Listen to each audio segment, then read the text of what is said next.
Let's say you want to teach teenagers about the dangers of toxic communities like the manosphere. You could give them a lecture about the politics and history of fascism and explain why the Nazis were evil.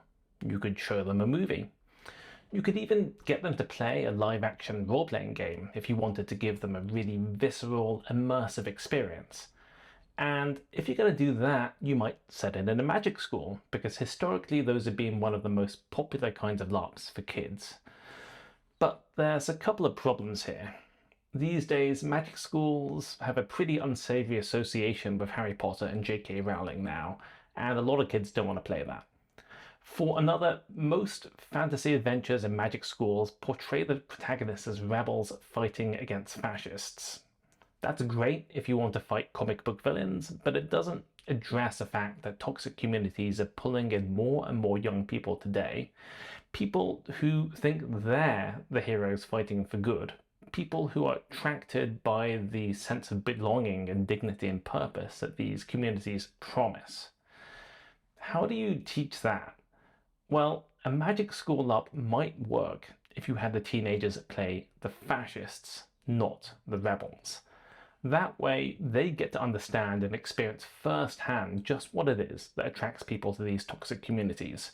The rituals, the certainty, the binding of an in-group through exclusion and bullying, the constant praise from authority figures. Now, if you were going to do that, you'd have to design it incredibly carefully, partly because it's a serious and sensitive topic, and partly because if it's too didactic, teenagers will just check out, even if it's an immersive experience.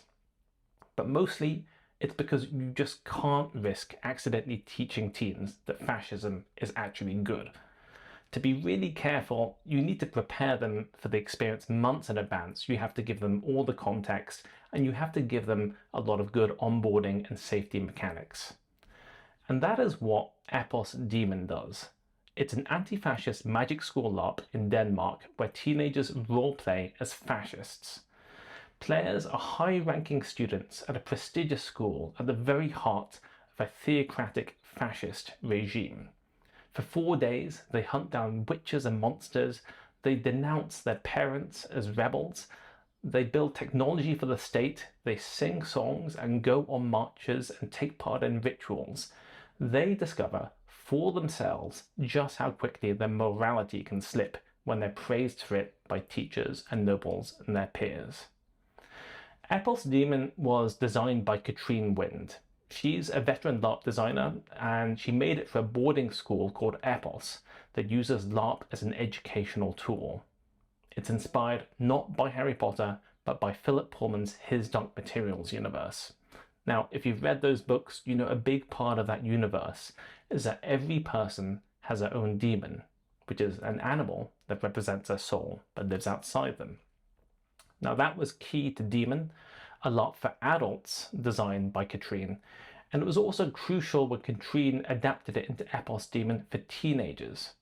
In these LARPs, players are paired up, with one playing the human and the other playing the demon.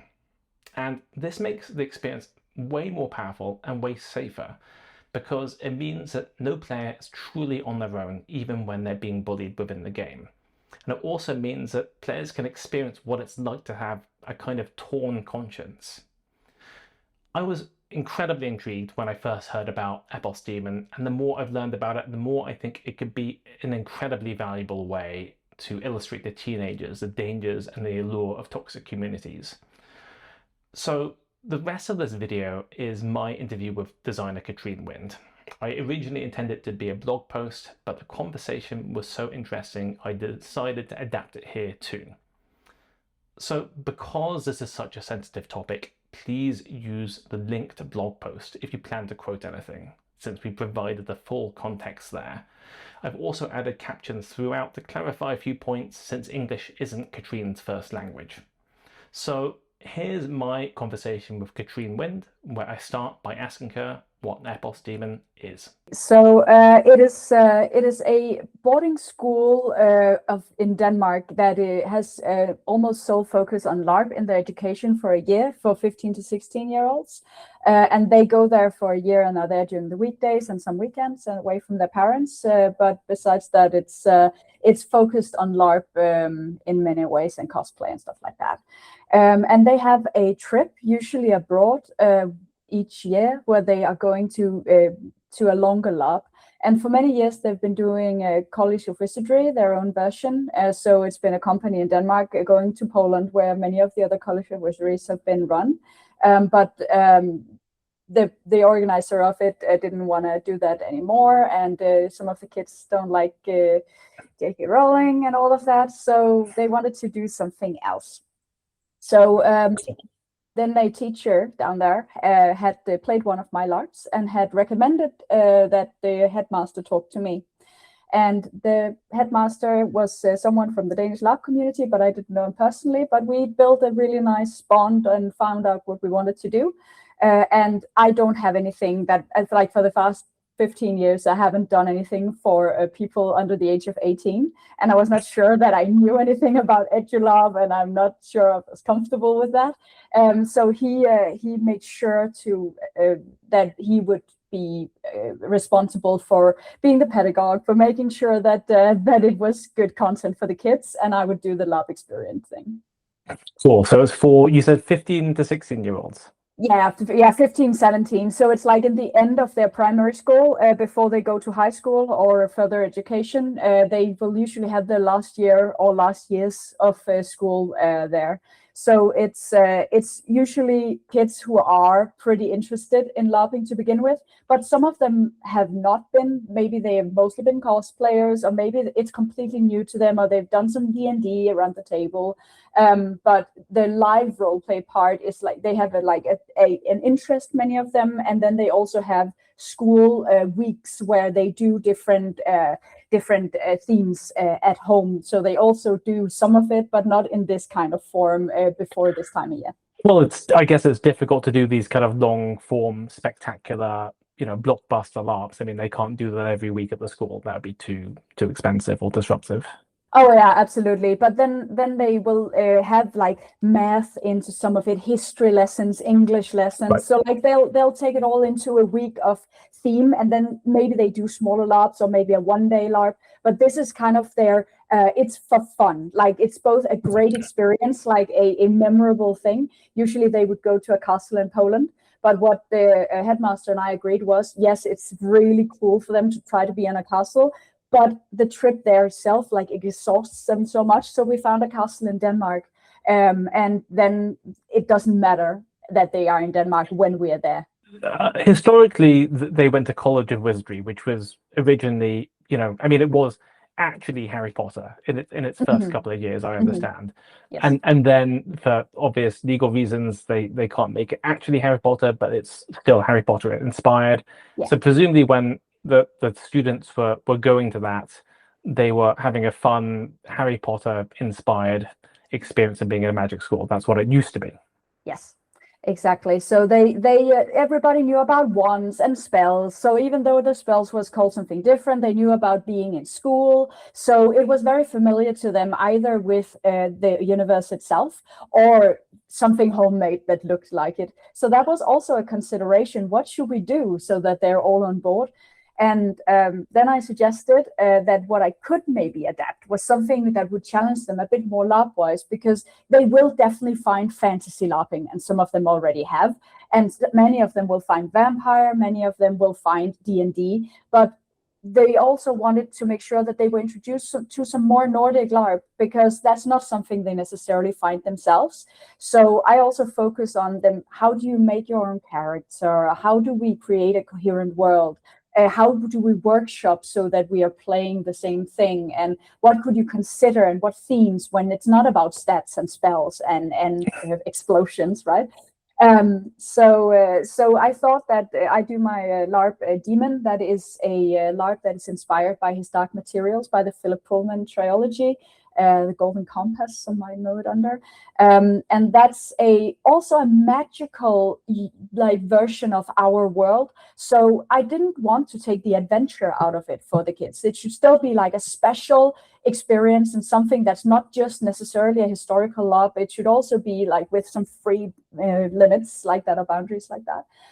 So I thought I could adapt something that would be interesting. But the current LARP, the grown-up version, is only for 36 people, and it wasn't something I thought I could adapt. So I would rather make one that was just for them. How many students were there actually who took part in Epos Daimon? Yeah, so they are 85 kids. Okay. And I should be able to accommodate that. And the original version of the LARP was definitely not able to do that. You know, I understand Nordic LARP is, and Danish LARP is part of Nordic LARP, is often has like serious themes. You know, you mentioned co-creation as well, and the fact that it's not stats driven, it's not about beating other people in combat. Presumably there were some pretty serious or adult themes you couldn't bring into Epos Daimon. Oh, absolutely. So I thought just to make sure that there was no unclear boundaries with all of that, everything that is like sexual violence or something like that, that's not even a theme that exists.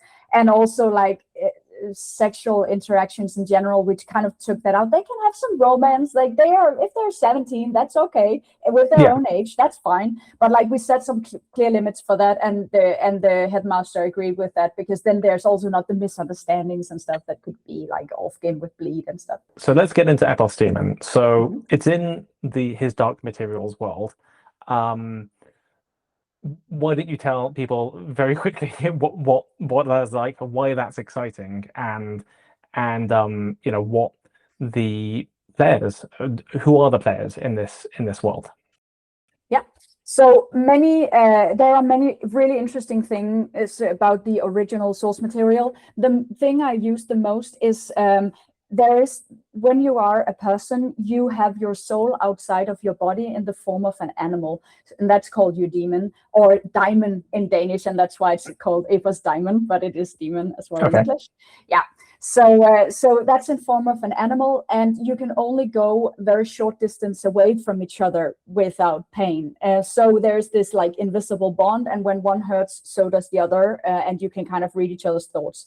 Obviously, that's not possible to play, but I have always been very fascinated with what I have called diadic play. So that means like having some kind of very close connection, either narratively or as a character with another person. And I would say like this is the most extreme form I could figure like as a diadic play experience.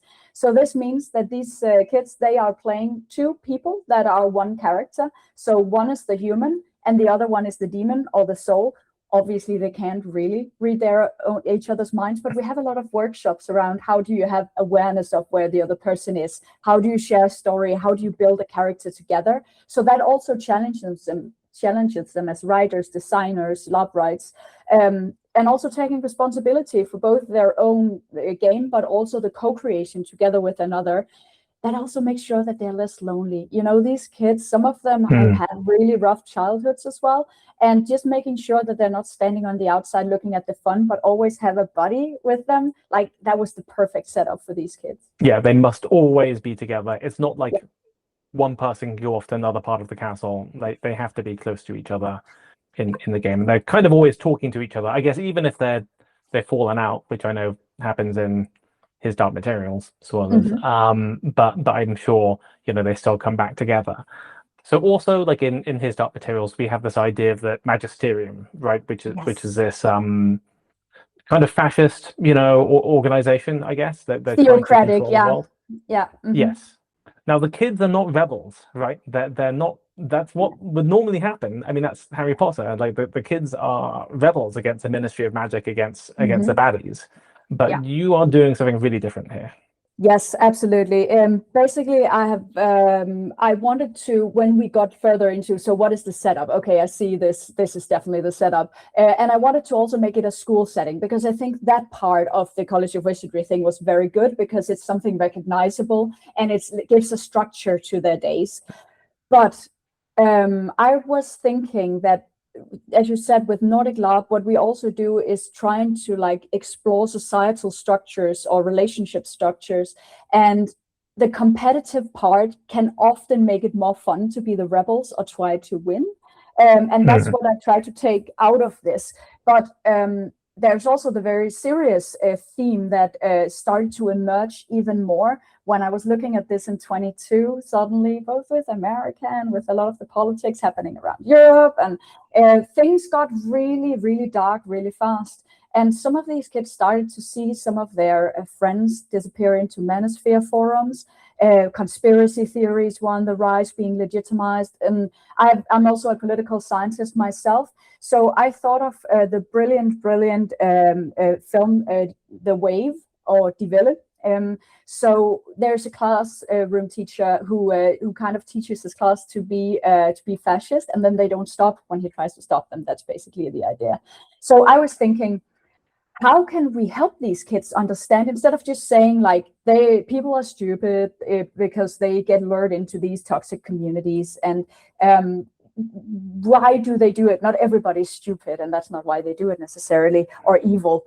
But I wanted to show them the attraction of it. So we had this theocratic fascist regime. So if we make the kids part of it, then I could try to show them the allures of these kind of toxic communities, because we just misunderstand what is drawing people into different toxic communities. If we don't understand that it's about dignity and about belonging and about purpose and clarity, and that is definitely something that this LARP can then offer. Right. And so effectively, for the duration of the LARP, that they are role-playing students within this organization, and you know, they are supporters, or most of them are supporters, right, of this theocratic kind of fascist state. You know, I'm going to try and word this carefully. I mean, you are trying to depict it in a way that what this organization would be like, in a way that sort of recognizes why some people willingly choose to belong. So you have things like rituals and songs and things like that. How did you bring that to life in terms of what people are actually doing? So first of all, I brought 25 of my closest friends as volunteers to depict the grown-up world, right? So they were the teachers, they were parents, they were also rebels that we had to do something about. So I tried to make a very obvious otherness in the lessons. So for example, one of the lessons was monster hunting, but one of the things we were hunting were witches that are actually just people. And some of the students are even witch-born, but we make them become ashamed about that and hide it. So basically, I showed them the inclusion through exclusion mechanism, so that we are the in-group and it's us against them. And then the students were praised all the time by the teachers when they were adhering to the structures, and when they were bullying each other into adhering to the structures. So they felt proud and seen and important and felt good when they were actually adhering to the system. And that's the mechanism that blurs people in so fast, in my opinion. Like, none of this is science-based, obviously. It's just a political scientist take on something that sounds pretty obvious to most people. So when there were students playing witches, you know, it's not like they were just like kicked out of the game or they went to some different thing. Other students who were the kind of loyalists, you know, the core would draw them in. They would hold them tight. Yeah, they would draw them closer. So they would be taught that this is also, I'm not sure this is what actually would happen in many of these communities, right? But at least it's in one of the mechanisms was that then we have to draw them closer. We have to teach them. We have to keep an eye on them. We have to make them part of us. We have to assimilate them. That is obviously also an off-game structure to make sure nobody is just thrown out or killed and stuff, but it is actually something that happens in cults as well when someone is drawing away, right? So I was going to ask, I mean, what groups did you study? You mentioned cults. Are there any kind of organizations or parts of history that you drew upon for this? I will say, like, I'm not a historian, but sure. You know, the fascist regime of Italy, obviously Nazi history, there's been some cults that I've looked at as well, but basically it's just human psychology, much of it, and bullying structures, because you know, even though it's on a very, very extreme societal level with many of these like really dangerous political communities, it's not that different from how bullying works in a schoolyard. So it's just the human psychology of bullying. And if I could keep that like relatable to the students, they would also recognize it themselves more than if it was about we need to make commit a murder on this whole group of people, right? It's like it was much closer because it was like, yeah, but my friend was one of these rebels, a child. But at least now they showed that they didn't want to be their child and publicly renounced their parent. So that means like now we're in the same group and they're okay. Yes. So you mentioned the lessons. Can you talk me through what a typical day or you know what would this look like? I mean, it was like 3 or 4 days long. Is that right? Yes, 4 days. So they would have a off game time in the morning where we could see like if anyone needed anything, they could get practical information. You know, also teenagers and many of them neurodivergent as well. Like so many of them needed a little extra support with all. Some of them needed help. Like you have to eat now. You have to just make sure that they were off game okay, right? And then, so they were 10 teachers from Epos who was there as like the people who taking care of the off-game needs, and then the rest of us were there as the game helpers.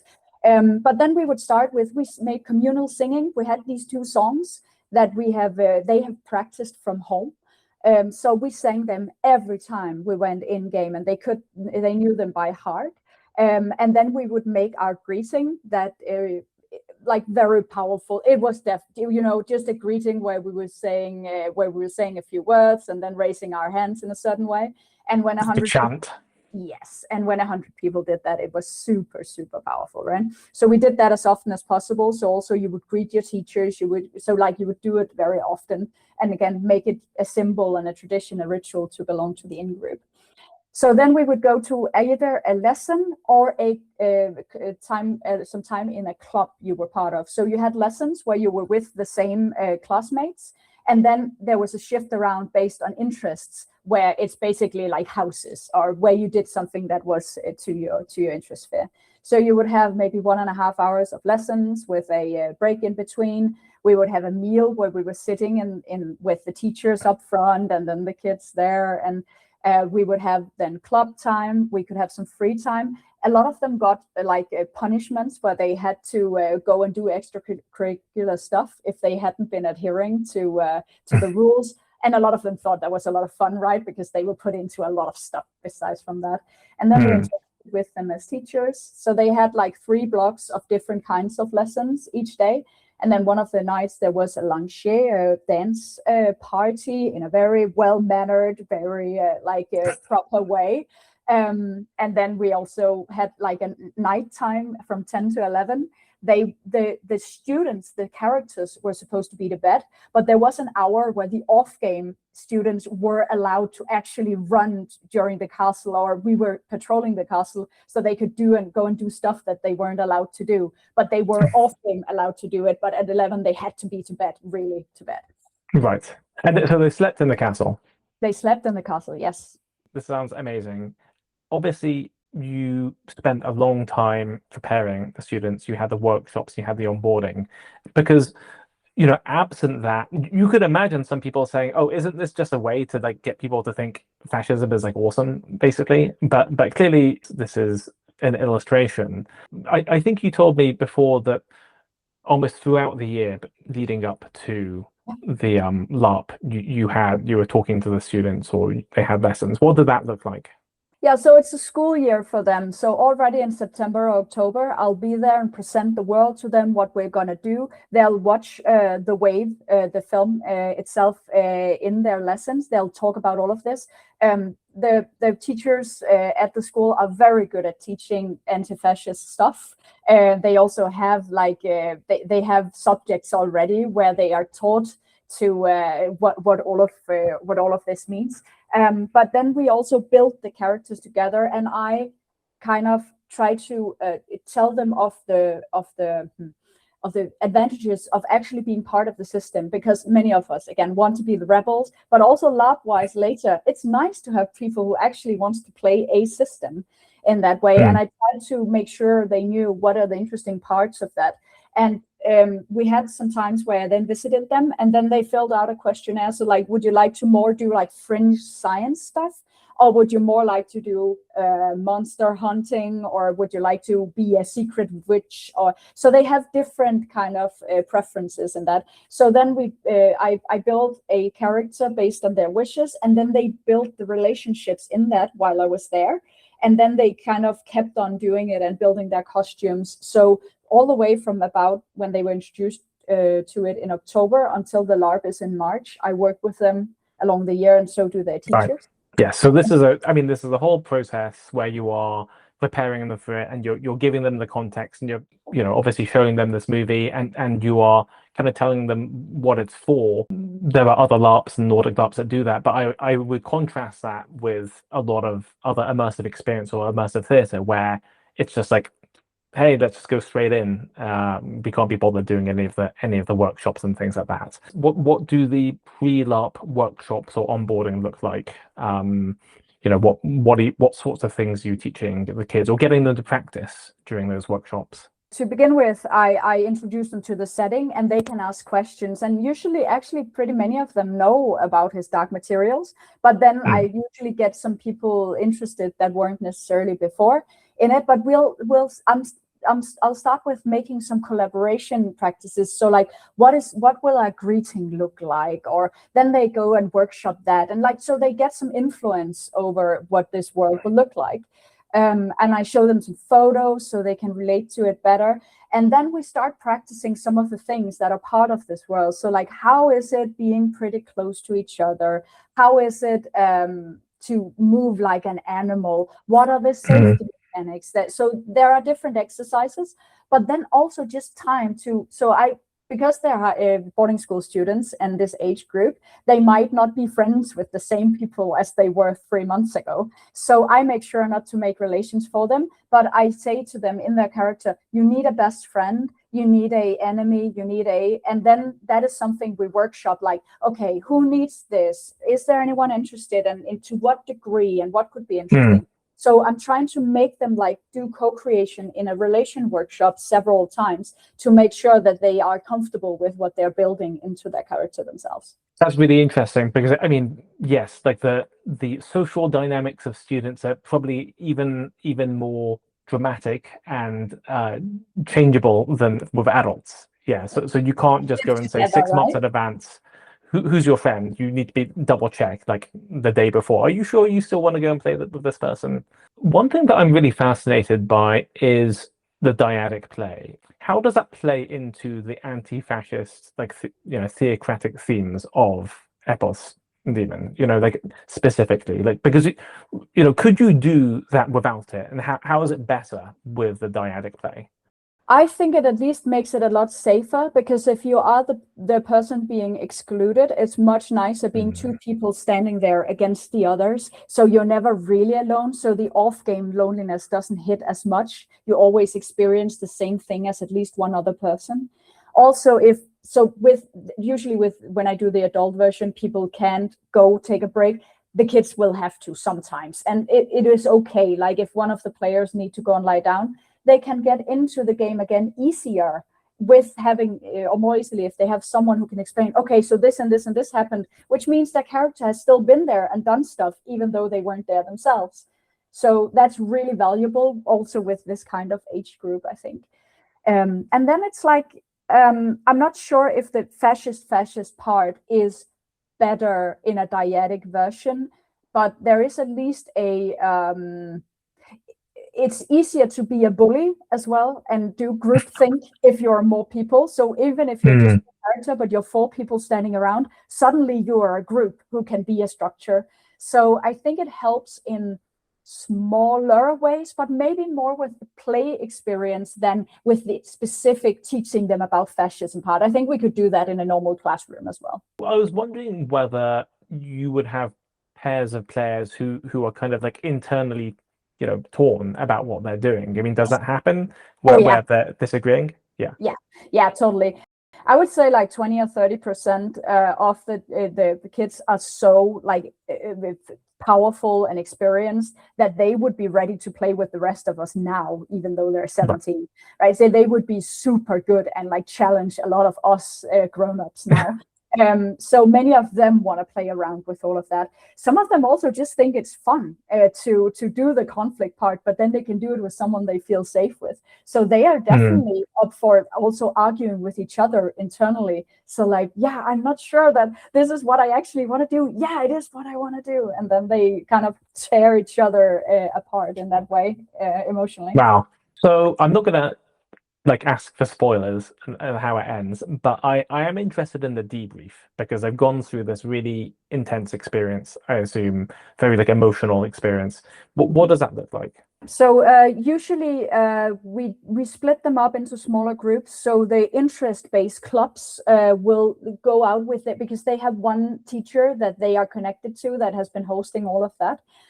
So you'll go out with that teacher couple, and then we'll talk about like what is filling them up right now, and we'll talk to them about how is this different from your normal life, and they say stuff like that it was scary how easily they stopped seeing witches as humans and how happy they have a healthy community in their real life.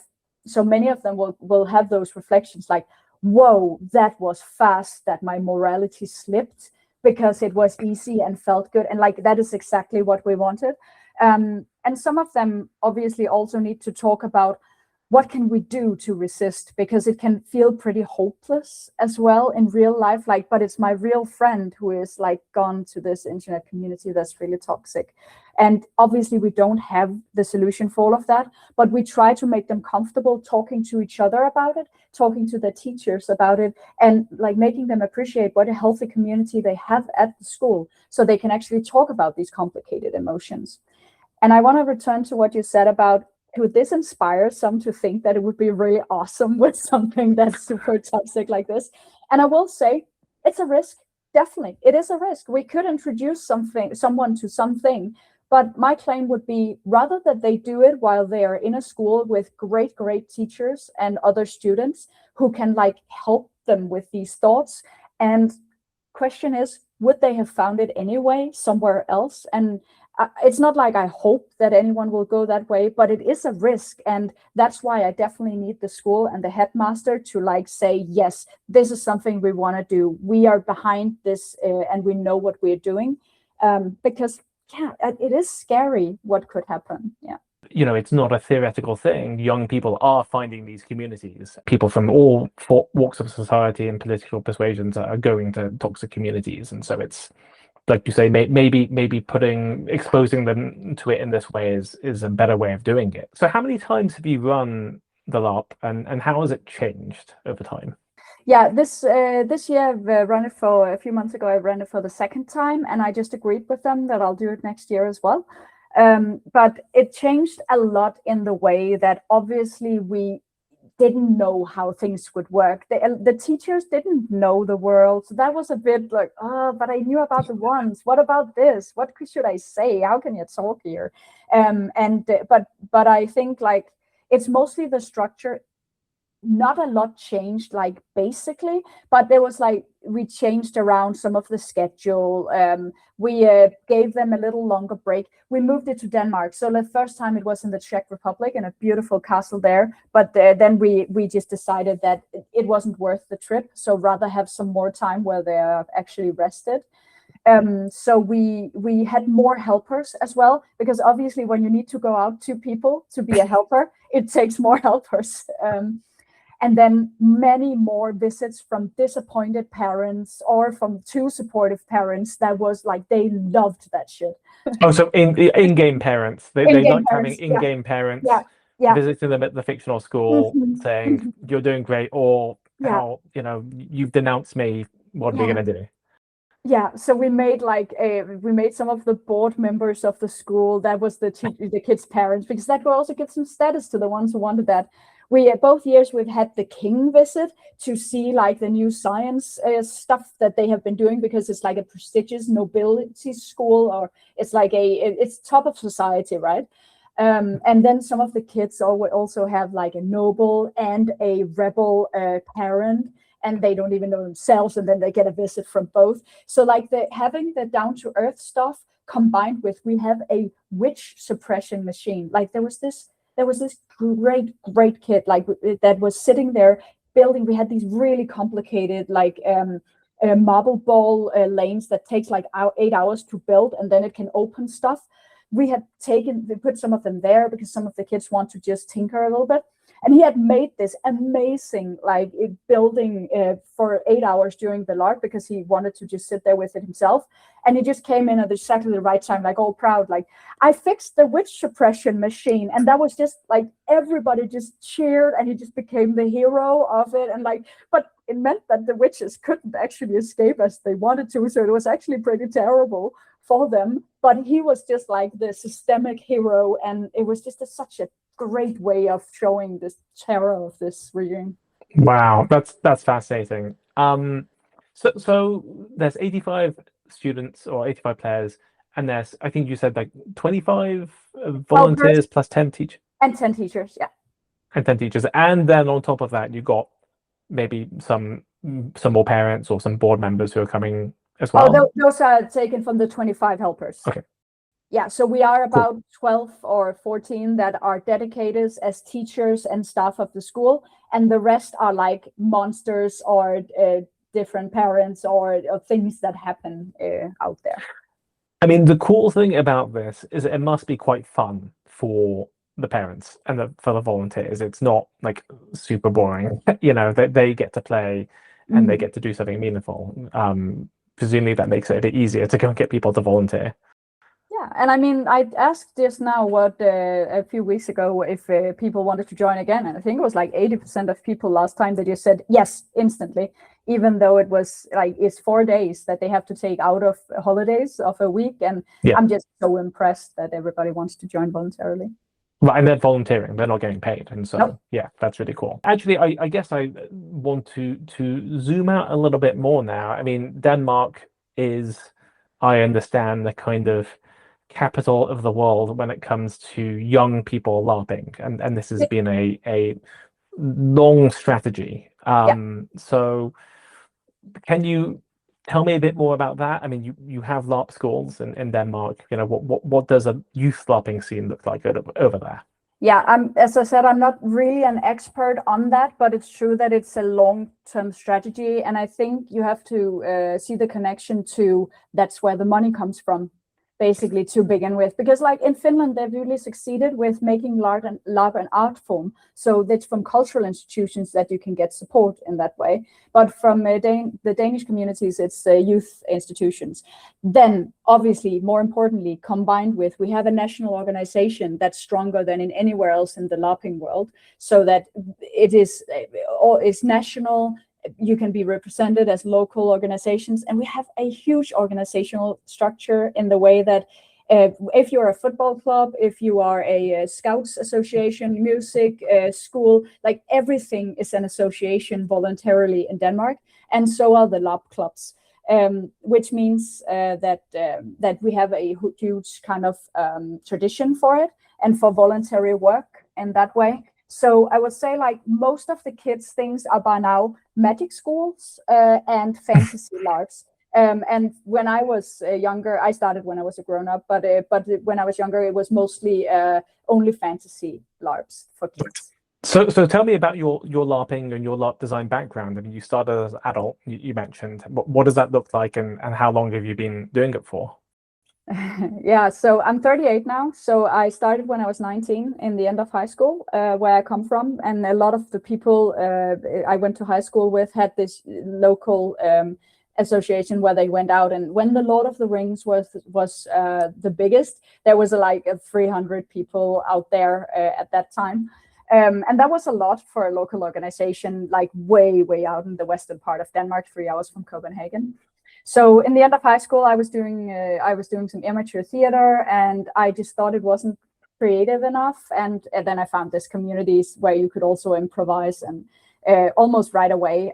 When I was 19 at the time, I started to, I got a job as a substitute teacher, and in that kind of setting, I was allowed to make some for some of the kids, and I just played locally to begin with. And then in 2016, I went to my first English language lab, and then later that year in abroad as well. And that's when I found basically that in the local organization, we had been doing Nordic LARP within a fantasy setting. So there was all the stats and competition and everything, but we had just been playing Nordic LARP in that. So that was just what felt like, this is what I do and what I want to do. So I'm just lucky that I found that. And so I play all kinds of different things, also non-Nordic LARP stuff, and I appreciate that a lot. It's just my preferred style also when I design.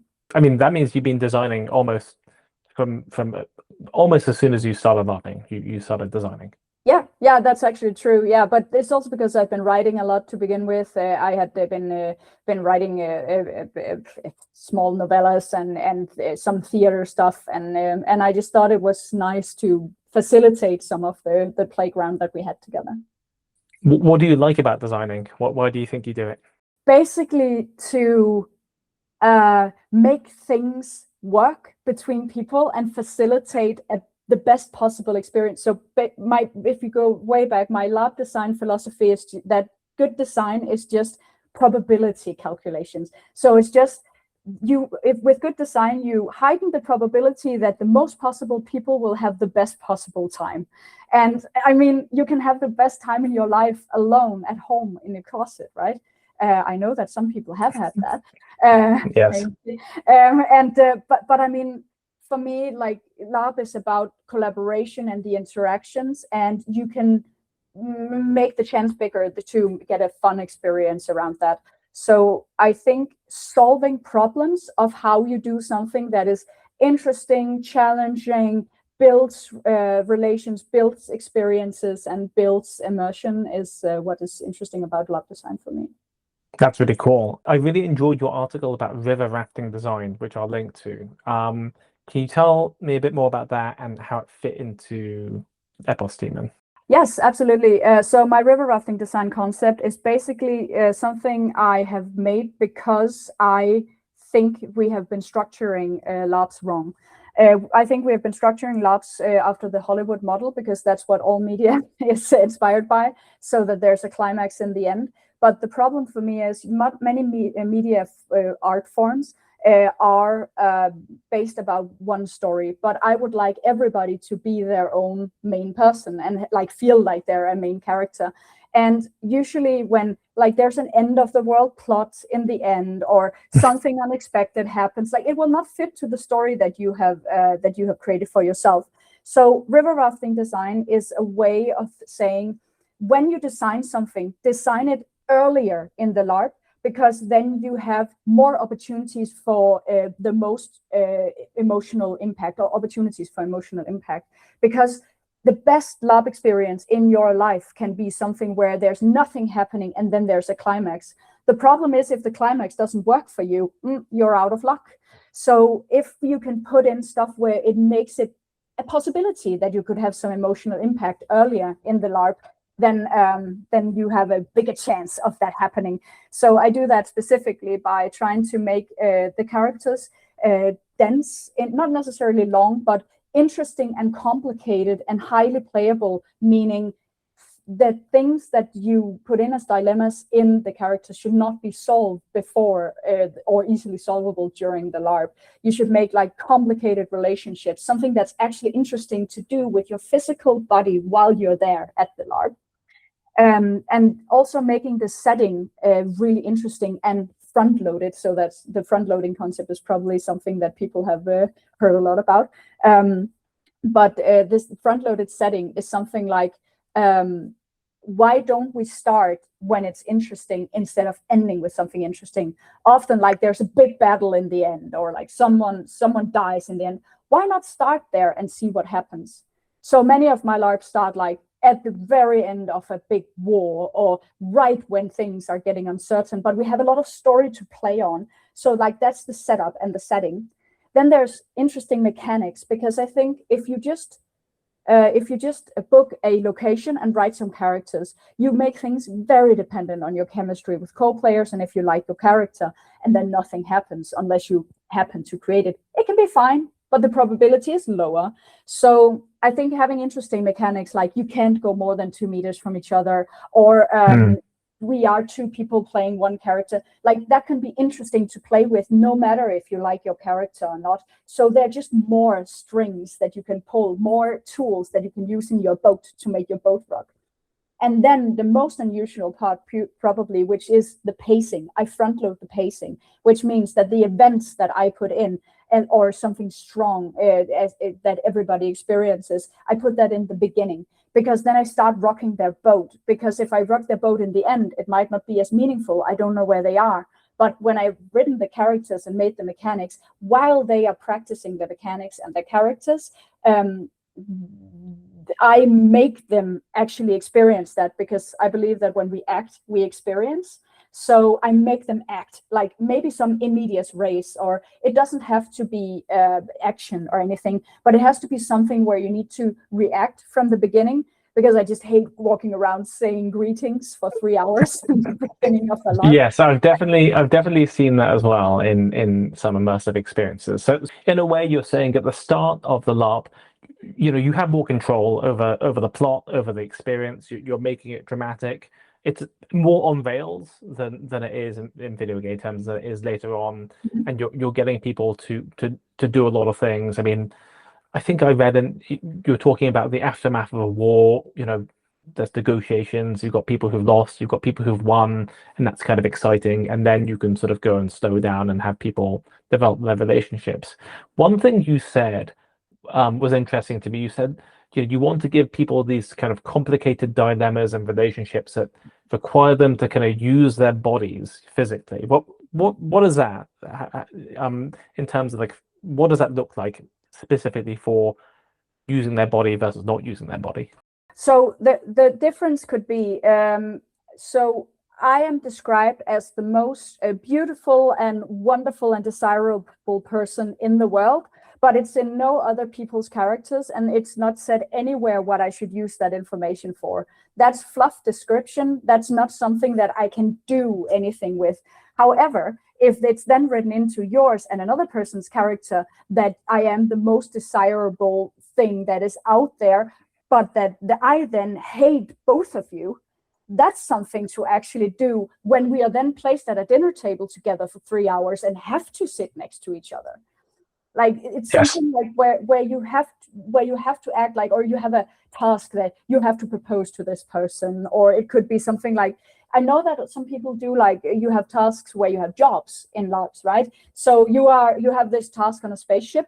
That might be good enough. Like then you're doing something with your body, but the complication then comes from well, something happens in the pacing that you don't know, or suddenly another person shows up that wants you to do something else, and then you have a conflict with your boss. So it's basically like, what am I physically doing with my body? And it doesn't have to be within every single relation or character. Some of it can be just emotional, but if there's no agency in acting, if it's just you hate each other, okay, we'll just stay away, won't we? But then I will try to create either writing or situations, pacing, mechanics, or something, so we are forced together. I kind of want to wrap up a bit with going back to Epos Daimon, and one of the things you're doing there is showing people the appeal of the dignity and belonging and clarity you get inside of some toxic communities. And it reminds me of how a lot of, I mean, maybe I'm sure you know this, a lot of political commentators now say that people aren't socializing enough now. Everyone's just looking at their screens. We should go and return to churches and choirs and all that sort of thing. But that doesn't seem to be working. You're talking about how in LARP, something that is really powerful is designing structures for social relationships, so people have reasons to go and talk to each other, and that can be fun, that can be meaningful. I mean, to what extent do you think LARP has a role to play in that, in creating almost like a healthy form of dignity and belonging and purpose outside of these toxic communities? Oh, I think it can absolutely have a very, very good influence and be an example of a community where we can do something like that and where we are used to designing social situations in the broader lab community and as grown-ups. I definitely think that there is also the risk of exclusion and stuff. So it happens like what is the individual responsibility? What is the community responsibility? But I think we have the capability to be more aware of it and can definitely play a role in all of that. However, I think maybe this problem is larger outside Yes. lab communities. So I would rather just, if you can come together and do something social, I don't care if you are a scout or you go to LARP but I like, maybe LARP can open some people's eyes to what a community can do. So I don't think that LARP can solve things in itself, but I think LARPers can help like make these healthier communities. Are there other schools or other institutions that are interested in Epos Daimon? I mean, it's obviously still early, you've done it twice, but is that something you think about? I think I had a few people ask just what it's about, like you're doing now, and I'm really happy that you want to talk about it. But you know, I have a full-time job besides from this, so it's not like something I'm actively pursuing. But I think it would be pretty cool if someone wants to like look at it or maybe even improve it, because you know I'm just doing it after work sometimes, and but I mean, I think there's has a lot of potential. It doesn't even have to be the setup or the setting, but I think there are some learnings that could be pretty universal, because if Danish kids can make like a boarding school British vintage setting work, then I think, especially over Europe and maybe America, that it would be pretty easy to make something adapted to these kids. But there needs to be someone responsible for the social structures off game and stuff, because I would never take responsibility for that when I'm not a professional. Yes, so running this in another location, another school, requires a whole community of people and a long time to sort of go and make sure that works, it sounds like. Yeah, or else just like giving the concept over to them, and then they'll do it in the way that they know works for them, right? So it's mostly Yes. all of this is written in Danish. It could pretty easily be translated, but maybe it's not the most interesting. Maybe it's like the basic ideas that are the most interesting, and then build their own version from there. And that would be, yeah, that would be fine with if anyone wanted to do something about that. Well, we'll try and get some people interested. Is there anything else you want to mention or talk about? I just think that it's really nice when people can do something that is a very good experience while also being a lesson, because I didn't want to make this just a anti-fascist lesson, because obviously that is a theme that is very important to me, but it was also really important to me to make a great experience, because then we need great experiences also just but for getting like a little relief and making sure that we have some good interactions when things are dark. So I just have some fun with all of this as well is probably my suggestion. That's really important. Yeah, I mean, you can have the best message, I guess, or the most well-intentioned message, but if it's not fun or engaging or thrilling, then people have choices and they can just do something else that is more fun, but maybe not as like fulfilling. Thank you so much, and yeah, good luck with next year's LARP, and yeah, hopefully we'll stay in touch. Thank you so much, Adrian. Wonderful.